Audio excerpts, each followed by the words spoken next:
Hi, my name is Billie Michael. I'm the illustrator for Penelope Plants a Pumpkin, written by Lindsay Schwartz. So I'm here today in my little studio working on sketches for the book. And I wanted to sort of walk you through my process of creating a sketch for one of the spreads.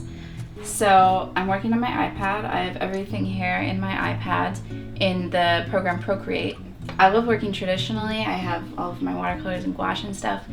But for like a big project like this, the iPad is just great because it gives me the flexibility to, erase as much as I want, move things, resize things, recolor things. It's a very useful tool, and I have everything at my fingertips here.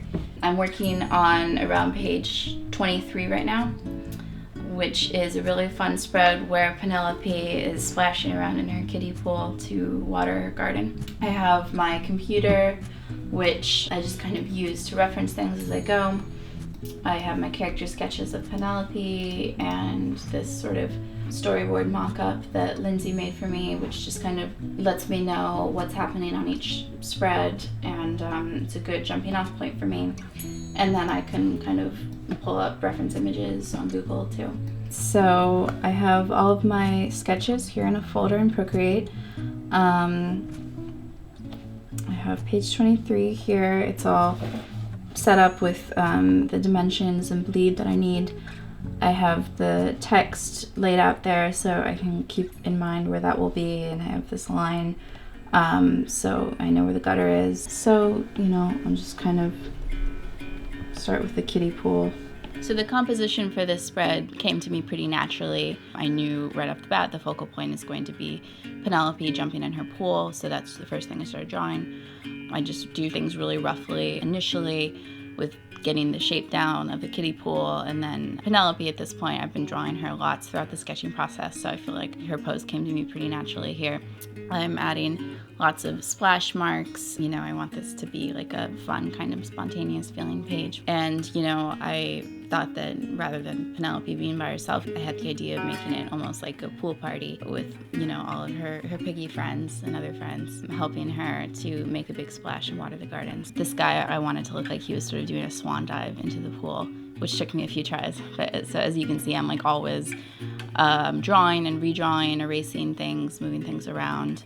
I always look for any opportunities to bring in, more animal characters or just things that could be happening in the background, just to make any page, feel as interesting and fun as possible for the reader.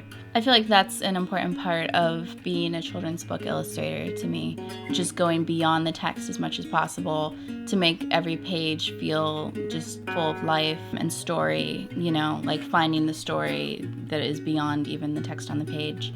So the characters in action at the foreground are always the first thing I draw, and I like to get pretty refined before I even start working on the background, especially in a spread like this because it's going to have a much darker background since it's like the soil behind her.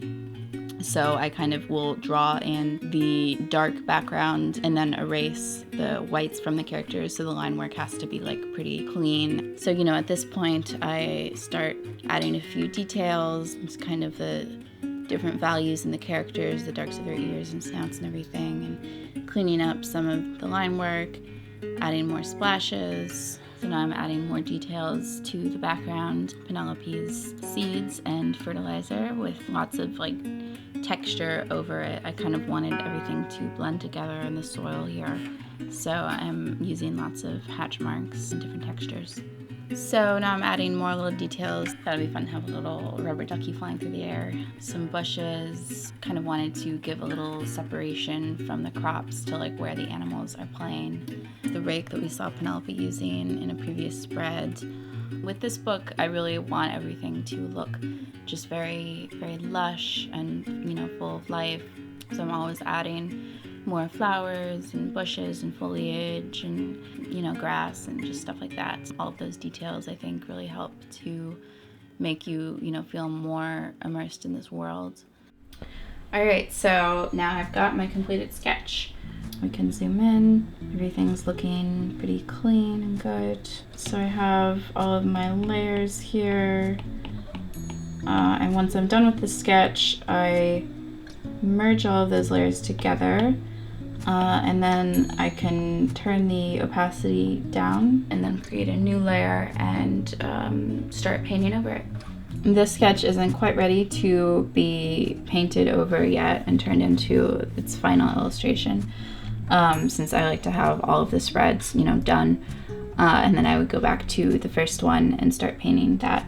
Just to show you, what a final color illustration looks like here, I can show you a color page from Lindsay and I's previous collaboration, Jeff the Allergic Alpaca. So this is a spread I like where Jeff is just surrounded by flowers, and you can kind of see my process through the layers of painting things out. So I would start with the sketch, and then I would go over that basically with the big blocks of color, the sky and the background, and then I would paint in the central characters, Jeff here, and the trees, and then I add in all of these flowers and some details, and the iPad I can get really close and see every petal here, basically paint things in. And then I have one more layer with some grass. So there, the spread is done, and then there's the text. And there's the completed spread.